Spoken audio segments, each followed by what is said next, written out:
Halo teman-teman, apa kabar hari ini? Semoga selalu sehat dan diberkahi. Sebelum ceritanya dimulai, jangan lupa like, subscribe, dan aktifkan lonceng notifikasi agar tidak ketinggalan cerita berikutnya. Tulis juga nama dan asal kota kalian di kolom komentar. Saya ingin tahu siapa saja yang setia menemani dan mendengarkan cerita di channel ini. Nabila dan Rizal hidup dalam rumah tangga yang dari luar tampak baik-baik saja. Tidak ada liburan mewah, tidak ada perabot mahal yang berkilau. Namun, ada rutinitas yang berjalan rapi. Sarapan sederhana di pagi hari, obrolan ringan tentang pekerjaan, dan doa yang selalu diucapkan sebelum tidur. Bagi Nabila, semua itu sudah lebih dari cukup. Ia tidak pernah menuntut hidup berlebih, karena baginya, ketenangan adalah kemewahan yang sesungguhnya. Nabila percaya satu hal dengan sungguh-sungguh. Pernikahan akan selalu menemukan jalannya selama dijaga dengan kejujuran. Ia yakin, selama mereka saling menjaga, saling terbuka, dan tidak menyimpan apapun di balik diam, rumah tangga mereka akan tetap utuh. Keyakinan itu tumbuh bukan karena Rizal sempurna, melainkan karena selama ini ia tidak pernah melihat alasan untuk meragukan suaminya. Rizal, di mata Nabila, adalah lelaki yang pendiam namun bertanggung jawab. Ia jarang bercerita panjang, tapi selalu ada di waktu-waktu penting. Tidak romantis, tapi hadir. Dan bagi Nabila, kehadiran yang konsisten jauh lebih berarti daripada kata-kata manis yang sesekali diucapkan. Namun, ketenangan itu sejatinya hanya kulit luar. Ada hal-hal kecil yang luput dari perhatian Nabila. Hening yang terlalu sering, tatapan Rizal yang kerap menerawang, dan jeda-jeda dalam percakapan yang tak lagi diisi penjelasan. Semua itu tertutup rapi oleh kebiasaan sehari-hari yang tampak normal. Nabila tidak menyadari bahwa di balik senyum yang masih ia terima setiap hari, ada rahasia yang disimpan begitu rapat. Sebuah keputusan besar yang tidak pernah dibicarakan, sebuah kebenaran yang sengaja dijauhkan dari rumah yang ia jaga dengan sepenuh hati. Di rumah yang terlihat tenang itu, fondasi kepercayaan mulai digerogoti. Bukan oleh pertengkaran, melainkan oleh diam yang kelak akan menjelma pengkhianatan. Perubahan itu datang tanpa bunyi. Tidak ada pertengkaran, tidak ada nada tinggi, tidak ada pintu yang dibanting. Semuanya terjadi pelan, nyaris tak terlihat. Rizal mulai lebih sering diam. Bukan diam yang menenangkan, melainkan diam yang membuat jarak. Ia pulang dengan tubuh hadir, tapi pikirannya entah tertinggal di mana. Percakapan mereka menjadi singkat dan fungsional, tentang makan, tentang besok pagi, tentang hal-hal yang perlu dibereskan. Tidak lagi ada cerita panjang tentang hari yang melelahkan atau keluh kesah kecil yang dulu biasa dibagi. Rizal seolah menyimpan sesuatu, dan Nabila merasakannya, seperti udara yang tiba-tiba berubah dingin tanpa jendela dibuka. Nabila bukan perempuan yang abai pada perasaan. Ia peka. Ia tahu ada yang bergeser. Namun ia memilih menepis rasa curiga itu dengan keyakinan yang selama ini ia pegang erat. Ia berkata pada dirinya sendiri bahwa lelah bisa mengubah siapa saja, bahwa diam tidak selalu berarti ada yang disembunyikan. Ia memilih percaya, bahkan ketika hatinya mulai merasa asing di rumah sendiri. Rumah yang dulu terasa hangat, kini seperti ruang tunggu, tenang tapi sunyi. Nabila sering duduk bersebelahan dengan Rizal. Jarak di antara mereka hanya selebar bantal, namun perasaan mereka terasa berjauhan. Ada momen-momen kecil yang membuat dada Nabila sesak tanpa alasan jelas. Ketika Rizal tersenyum tanpa menatap mata, ketika ponsel lebih sering berada di genggaman daripada di meja, ketika jawaban capek menjadi penutup semua percakapan yang seharusnya dibuka. Namun Nabila tetap memilih percaya, bukan karena ia tidak merasa, melainkan karena ia tidak ingin merusak rumah tangga dengan prasangka. Ia tidak tahu bahwa keputusannya untuk diam dan memahami justru memberi ruang bagi rahasia itu tumbuh semakin dalam, membuat jarak yang kelak tak bisa dijembatani hanya dengan kepercayaan. Awalnya hanya alasan kecil, lembur yang mendadak, rapat yang katanya tak bisa ditinggalkan, perjalanan dinas yang baru diberitahukan beberapa jam sebelum berangkat. Rizal mengucapkannya dengan wajah tenang, seolah tak ada yang perlu dicurigai. Kebohongan itu tidak besar, tidak dramatis, justru terlalu rapi untuk terlihat sebagai kesalahan. Ia mulai terbiasa menyiapkan cerita sebelum ditanya. Kata-katanya terdengar masuk akal, waktunya pas, detailnya cukup. Jika Nabila bertanya lebih jauh, Rizal menjawab seperlunya lalu menutup percakapan dengan lelah yang tampak nyata. Nanti saja ya, atau aku capek, menjadi kalimat penutup yang tak bisa dibantah. Ponsel Rizal pun berubah menjadi benda yang dijaga jaraknya. Tidak lagi tergeletak bebas di meja seperti dulu, selalu berada di saku, di tangan, atau dalam posisi layar menghadap ke bawah. Ketika ada notifikasi masuk, Rizal cepat meraih dan membacanya sendiri. Nabila memperhatikan, tapi memilih tidak bertanya. Ia takut pertanyaannya terdengar seperti tuduhan. Sementara itu, Nabila sibuk dengan dunianya sendiri. Ia mengurus rumah, memastikan semuanya berjalan seperti biasa. Menyusun hari dari rutinitas yang itu-itu saja, memasak, membersihkan, menyiapkan keperluan esok hari. Ia menenangkan dirinya dengan keyakinan lama, bahwa pernikahan memang melewati fase-fase sunyi, bahwa tidak semua jarak berarti pengkhianatan. Di sela kesibukannya, ada saat-saat Nabila berhenti sejenak, menatap ruang yang terasa lebih sepi dari biasanya. Hatinya bertanya, tapi bibirnya tetap diam. Ia memilih percaya pada versi terbaik dari suaminya, meski tanda-tanda kecil mulai menumpuk seperti retakan halus di dinding yang belum runtuh. Nabila tidak tahu bahwa kebohongan kecil yang dibiarkan akan tumbuh menjadi kebiasaan, dan kebiasaan itu perlahan menggerogoti kejujuran, menciptakan dua kehidupan dalam satu pernikahan, tanpa ia sadari sepenuhnya. Di tempat lain, jauh dari rumah yang masih menyimpan foto-foto lama dan doa-doa yang pernah diucap bersama, Rizal berdiri sebagai pengantin. Tidak ada kabar yang sampai pada Nabila. Tidak ada pesan, tidak ada tanda. Semua terjadi dalam diam, terlalu senyap untuk disebut kebetulan. Pernikahan itu berlangsung sederhana, tanpa sorot mata yang mempertanyakan, tanpa suara yang menuntut penjelasan.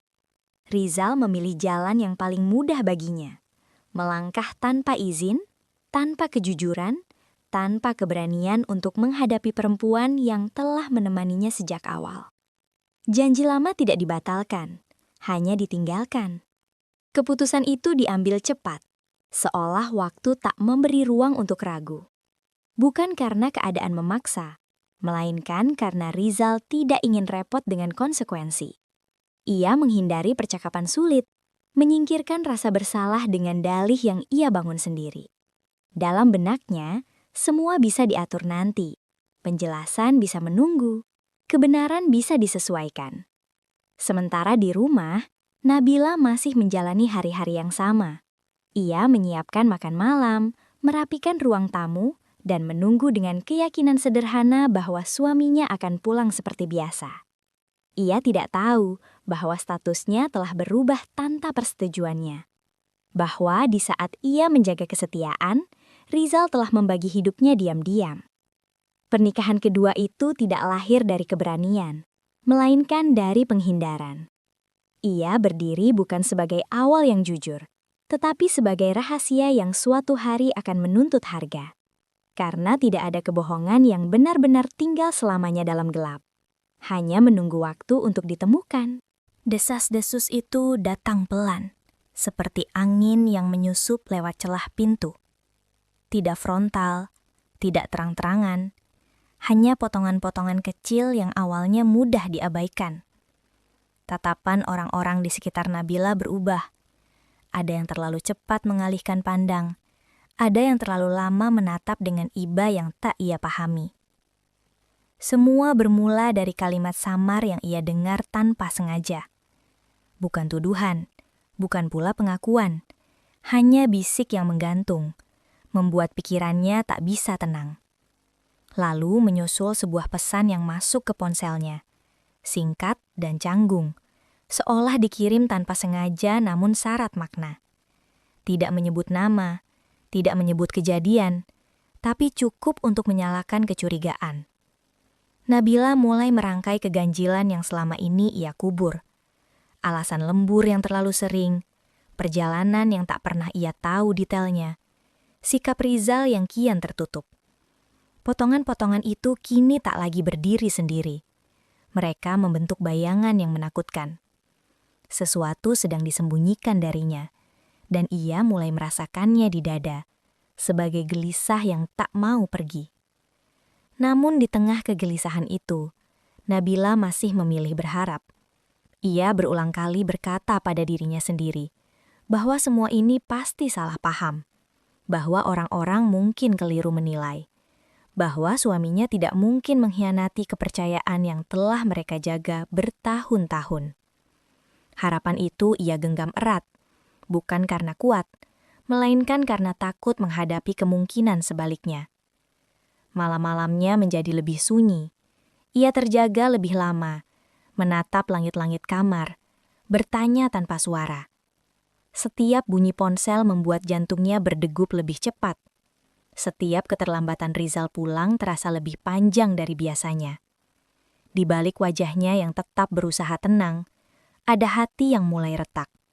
Perlahan, tapi pasti. Bab ini tidak menghadirkan kebenaran, hanya pertanda. Dan bagi Nabila, pertanda itu lebih menyakitkan daripada jawaban. Karena selama belum ada kepastian, ia harus hidup di antara dua pilihan. Percaya pada cinta yang ia kenal, atau bersiap menerima kenyataan yang belum berani ia bayangkan. Kebenaran itu akhirnya datang, bukan lewat mulut Rizal, bukan pula lewat keberanian seorang suami yang jujur. Ia hadir dalam bentuk bukti, dingin, nyata, dan tak memberi ruang untuk dibantah. Sebuah foto, sebuah dokumen, sepotong kenyataan yang tak bisa lagi diselimuti alasan. Di hadapan Nabila, semuanya terhampar jelas. Pernikahan yang disembunyikan, janji yang dilanggar, kehidupan lain yang dibangun diam-diam di balik senyum rumah tangga mereka. Dunia yang selama ini ia rawat dengan kepercayaan, runtuh seketika. Bukan hancur dengan suara keras, melainkan roboh perlahan, seperti bangunan tua yang akhirnya menyerah pada satu sentuhan kecil. Semua yang ia yakini, kesetiaan, kejujuran, kebersamaan, mendadak terasa asing, seolah bukan miliknya lagi.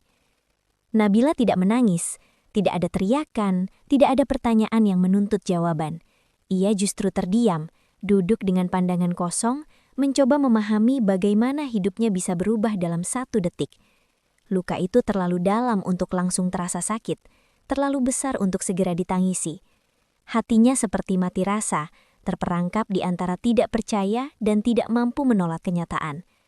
Dalam diamnya, ingatan-ingatan berkelebat. Semua perubahan kecil Rizal kini menemukan maknanya. Semua kebohongan sederhana menjelma menjadi pengkhianatan utuh. Nabila menyadari bahwa selama ini ia tidak berlebihan, tidak terlalu sensitif. Ia hanya terlalu percaya. Yang paling menyakitkan bukanlah fakta bahwa Rizal menikah lagi, melainkan cara kebenaran itu tiba. Tanpa izin, tanpa jujur, tanpa penghormatan pada perasaan perempuan yang telah berdiri di sisinya sejak awal. Ia dikhianati, bukan hanya sebagai istri, tapi sebagai manusia yang layak tahu. Bab ini bukan tentang amarah, ini tentang kehancuran yang sunyi, tentang seorang perempuan yang kehilangan pijakan hidupnya dalam sekali jatuh, dan harus belajar bernafas kembali di tengah reruntuhan kepercayaan yang ia bangun dengan sepenuh hati. Rizal akhirnya bicara. Kata-kata yang selama ini ia simpan kini keluar tergesa, seperti orang yang berusaha menutup lubang dengan tangan kosong. Ia menjelaskan dengan nada pelan, dengan alasan yang disusun rapi. Tentang keterpaksaan, tentang keadaan, tentang niat yang katanya tidak ingin melukai siapapun. Tapi di telinga Nabila, semua itu terdengar sama, terlambat. Bukan karena ia tidak mau mendengar, melainkan karena hatinya sudah lebih dulu hancur. Penjelasan itu datang setelah kebohongan bertumpuk, setelah kepercayaan runtuh, setelah ia mengetahui kebenaran dengan cara yang paling menyakitkan. Setiap kata Rizal terasa seperti upaya menyelamatkan diri sendiri, bukan usaha sungguh-sungguh untuk memulihkan luka yang telah ia ciptakan. Yang melukai Nabila bukan semata pernikahan kedua itu.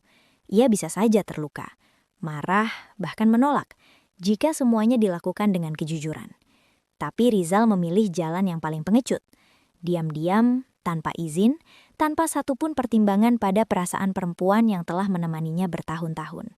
Ia tidak hanya mengambil keputusan sepihak, Ia juga menghapus keberadaan Nabila sebagai istri yang seharusnya dihormati. Nabila mendengarkan dengan wajah tenang, tapi dadanya sesak. Ia menyadari bahwa dalam pernikahan itu ia tidak lagi diperlakukan sebagai pasangan, melainkan sebagai risiko yang harus disembunyikan. Ia tidak diajak bicara, tidak dimintai pendapat, bahkan tidak diberi kesempatan untuk memilih bagaimana ia ingin terluka. Dalam diamnya, Nabila memahami satu hal pahit. Ada luka yang tercipta bukan karena apa yang dilakukan, melainkan karena cara melakukannya. Dan luka itu, sekali tercipta, tidak bisa disembuhkan hanya dengan kata maaf yang datang setelah semuanya terlanjur hancur. Bab ini menjadi titik di mana Nabila berhenti berharap pada penjelasan. Bukan karena ia membenci Rizal, tetapi karena ia mulai menghormati dirinya sendiri. Ia menyadari bahwa penjelasan yang datang terlambat bukanlah obat. Ia hanya pengingat bahwa kejujuran seharusnya hadir sebelum pengkhianatan, bukan sesudahnya. Nabila duduk dalam sunyi yang panjang, mencoba menerima satu kenyataan pahit. Dalam cerita hidupnya sendiri, ia tidak pernah benar-benar diajak bicara. Keputusan terbesar yang mengubah arah pernikahan, martabat, dan masa depannya dibuat tanpa suaranya. Ia bukan pasangan yang dimintai pendapat, melainkan pihak yang harus menerima akibat. Selama ini ia percaya bahwa pernikahan adalah ruang dua arah, tempat segala hal besar dibicarakan bersama. Namun kenyataan memaksanya melihat sisi lain dari cinta yang ia yakini. Cinta yang dijalani tanpa kejujuran tidak pernah benar-benar memberi perlindungan. Ia hanya tampak utuh dari luar, sementara di dalamnya rapuh dan penuh retak. Nabila menyadari, ia tidak diberi kesempatan untuk memilih bertahan atau pergi, memilih menerima atau menolak, memilih bagaimana ia ingin menghadapi takdirnya. Pilihan itu telah dirampas sejak Rizal memilih diam, sejak kebohongan pertama dibiarkan tumbuh, sejak kejujuran dianggap tidak sepenting kenyamanan pribadi. Yang paling menyakitkan bukan hanya pengkhianatan, tetapi kesadaran bahwa selama ini ia hidup dalam versi pernikahan yang tidak lengkap. Ia mencintai dengan utuh, sementara kejujuran hanya berjalan setengah. Ia menjaga, sementara kebenaran disembunyikan. Dalam ketimpangan itu, luka menjadi sesuatu yang tak terelakkan. Perlahan, Nabila belajar sebuah pelajaran yang pahit namun penting. Cinta yang tidak jujur akan selalu melukai, seberapa rapi pun kebohongan disusun. Ia mungkin bisa ditutupi, dihias dengan alasan dan dalih, tetapi pada akhirnya akan menemukan jalannya sendiri untuk menghancurkan kepercayaan. Di bab ini, Nabila tidak membuat keputusan besar. Ia belum melangkah pergi, belum pula menentukan arah. Tapi untuk pertama kalinya, ia berhenti menyalahkan dirinya sendiri. Ia mulai memahami bahwa luka ini bukan karena ia kurang, melainkan karena kejujuran tidak pernah benar-benar diberikan kepadanya. Dan dari kesadaran itulah, benih kekuatan mulai tumbuh. Pelan namun nyata. Nabila akhirnya berhenti menuntut penjelasan. Bukan karena ia telah memahami segalanya, melainkan karena ia lelah mengejar kebenaran dari orang yang memilih bersembunyi. Ia menyadari, penjelasan yang datang terlambat tidak akan pernah mengembalikan kepercayaan yang telah hancur. Ada hal-hal yang ketika dilanggar, tak lagi bisa diperbaiki dengan kata-kata. Ia mulai menata dirinya sendiri, perlahan dan sunyi. Hari-harinya kini diisi dengan usaha sederhana untuk kembali mengenali siapa dirinya di luar peran sebagai istri. Ia belajar mengambil keputusan kecil tanpa meminta persetujuan, belajar merasa aman tanpa bergantung pada janji orang lain. Setiap langkah terasa canggung, tapi juga membebaskan. Luka itu masih ada, kadang muncul tiba-tiba, di sela rutinitas atau saat ingatan lama menyelinap tanpa izin. Namun Nabila memilih tidak lagi menyangkalnya. Ia menerima luka itu sebagai bagian dari proses, bukan sebagai identitas. Ia tidak ingin hidup dalam kebohongan, baik kebohongan yang dibuat orang lain, maupun kebohongan yang selama ini ia ucapkan pada dirinya sendiri demi bertahan. Di hadapan Rizal, sikapnya berubah. Tidak ada lagi tuntutan, tidak ada lagi perdebatan panjang. Yang tersisa hanyalah jarak yang tenang, namun tegas. Ia tidak menutup pintu dengan amarah, tetapi juga tidak membukanya dengan harapan palsu. Diamnya kini bukan bentuk mengalah, melainkan batas yang ia pasang untuk melindungi diri. Untuk pertama kalinya, Nabila berdiri tanpa sandaran yang selama ini ia percaya. Ia menyadari bahwa ketergantungan pada cinta yang tidak jujur hanya akan membuatnya jatuh berulang kali. Dengan sisa kekuatan yang ia kumpulkan sedikit demi sedikit, ia memilih satu hal yang selama ini ia abaikan, kejujuran pada dirinya sendiri. Bab ini bukan tentang penyembuhan yang sempurna, melainkan tentang keberanian untuk berhenti terluka oleh hal yang sama. Nabila belum sepenuhnya pulih, tapi ia telah melangkah keluar dari kebohongan. Dan langkah kecil itu baginya adalah awal dari hidup yang lebih utuh. Sebagai perempuan yang dikhianati, Nabila tidak memilih balas dendam.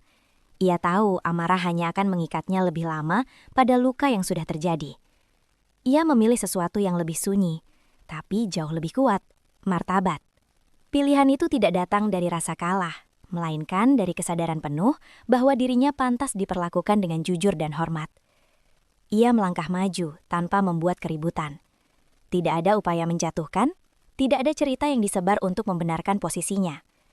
Nabila memahami, harga diri tidak dibuktikan dengan siapa yang paling keras bersuara, melainkan dengan siapa yang tetap utuh meski hatinya pernah diremukan.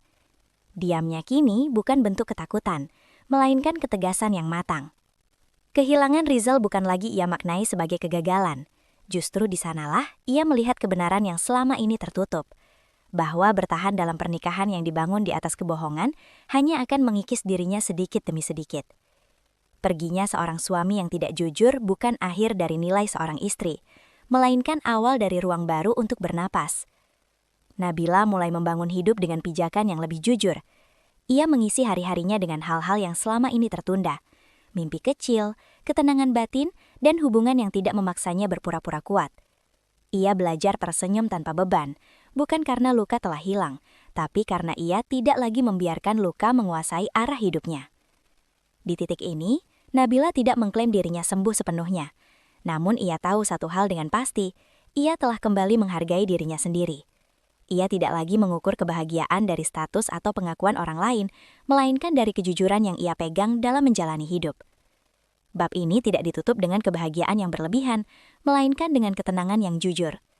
Nabila melangkah ke depan sebagai perempuan yang pernah dikhianati, tapi tidak hancur.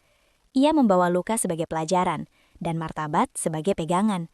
Dari sanalah, hidupnya benar-benar dimulai kembali. Sampai di sini cerita hari ini. Sampai jumpa di cerita berikutnya.